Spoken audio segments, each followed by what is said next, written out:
Sword Art Online. The old punching bag of the anime community that Reki Kawahara keeps on life support in many ways, with the most pertinent part to us being video games. And while my opinion should be taken with a grain of salt since I haven't played majority of the previous installments, I'm pretty sure that I can safely say that none of these games have used this license to their advantage, constantly boiling themselves down to Kirito simulators masked as open-world JRPGs. At least that was the case until Fatal Bullet was released in 2018 and showed everybody, fans and casuals alike, what an SAO game should be. The biggest reason being that this game wasn't developed by Aquaria, of Tokimeki Memorial fame, but by Dimps, a studio that's well known for their work on Sonic and the Vita-exclusive Freedom Wars, a game that I'll eventually get around to completing someday, hopefully. While it may seem completely irrelevant to the topic at hand, from what I've played, Freedom Wars actually laid the groundwork for what Fatal Bullet would become.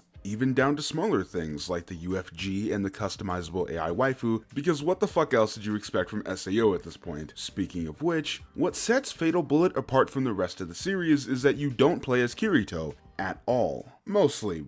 We'll get there soon enough. The reason why this game is honestly kind of genius is because it's a single-player RPG about a new player of the VR MMORPG Gun Gale Online that's set in the Sword Art Online universe. I know, it kinda sounds like we're in a fucking astrophysics class.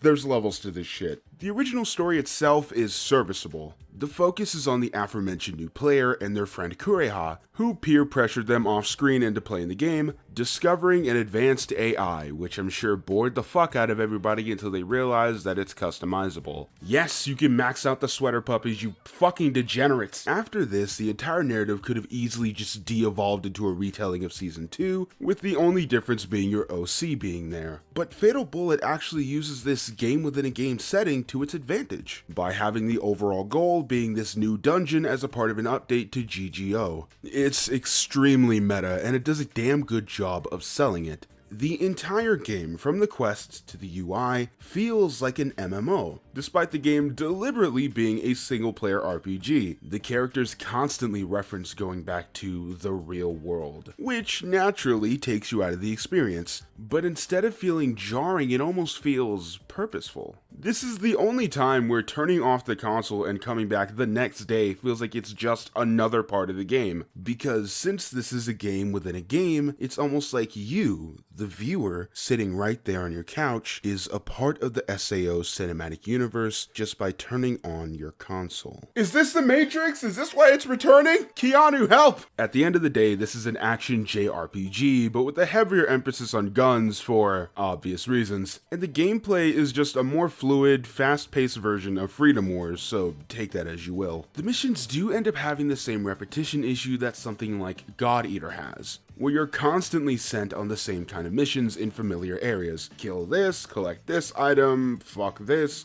rinse and repeat. It works fine enough for the 27-ish hour campaign, but it can easily get tedious with longer play sessions. However, I will throw Fatal Bullet a bone because the bosses in this game are surprisingly fun, and can even offer a great challenge, which is all I ask for in a boss fight. Plus, the dungeons they're in are fascinating mazes that entice exploration, despite being mostly linear, but the enemy variety is non-existent. You fight the same 6 or 7 models from beginning to end, because instead of just creating more mob designs, the game just changes color schemes and adds a higher level and says that that's difficulty. The open areas themselves should have offered more to do besides just mini-bosses. I understand that in an MMO, people would just gather in the lobby to do things, but that doesn't mean that there can't be more to do. There's constant dialogue scenes where characters go on side missions to find buried treasure or some other shit, when that could have just easily been an actual side mission. Like I said earlier, the story is fine enough. Kureha has an inferiority complex, Itsuki is slowly revealed to be a fucking yandere, and the AI finally completes their mission of leading the group to this new dungeon.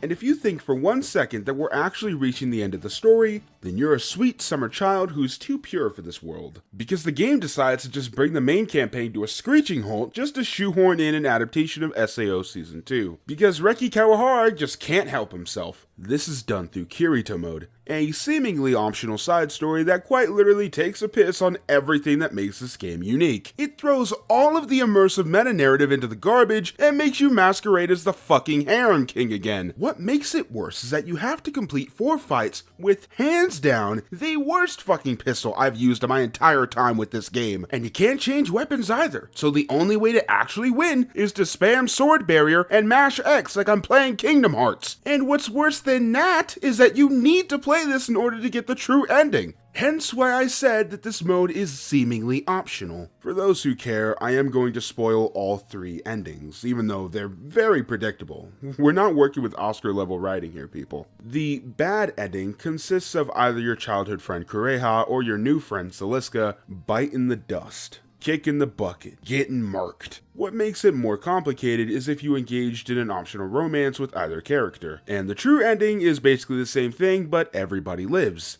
which I guess qualifies as a better ending, maybe?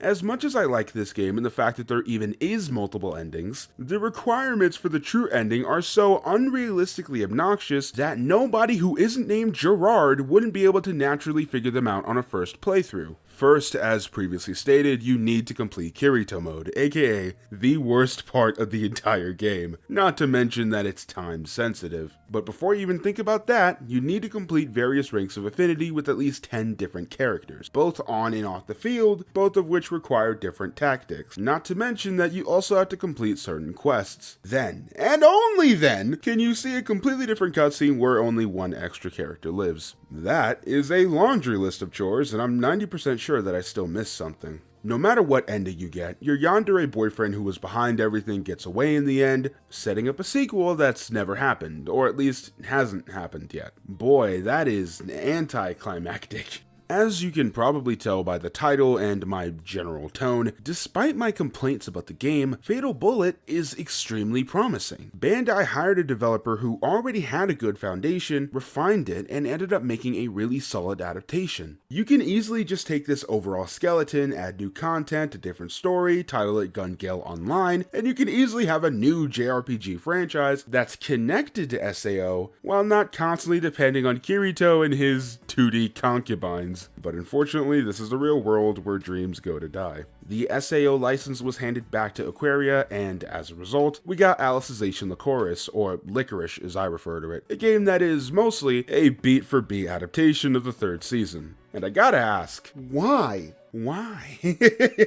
While Fatal Bullet may have adapted parts of the source material, it was never egregious to the point where it's just a playable version of the anime. Except for Kirito mode, shut up, don't talk about that. But to be fair, even when plotlines and stories are retold, they're slightly altered and heavily summarized since this is an alternate universe, and most of the demographic is hardcore fans, which was also the biggest appeal about this game. I don't like Sword Art Online. I haven't since I was like 16. And chances are, you watching this video right now is probably in the same boat. I understand that other spin-offs have diverted away from the main group in the past, but nothing has truly grasped the potential of Sword Art Online like Fatal Bullet. And instead of capitalizing on it, you just did the same thing you were doing beforehand. And as much as I want to be mad, something must be going well for Bandai to let Alicization cross over into the most recent Tales game. Honestly, I'm not even hating on Alicization, the anime or the game. The fact is, I haven't completed it. I can't even begin to give any semblance of an opinion on any of it. But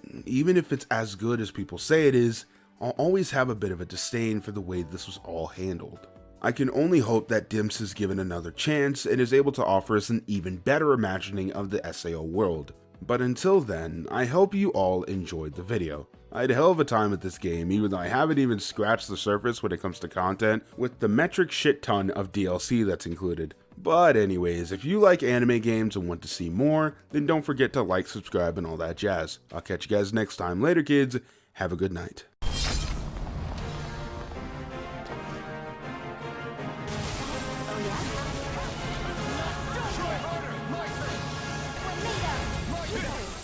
I hope not. I don't need one at all.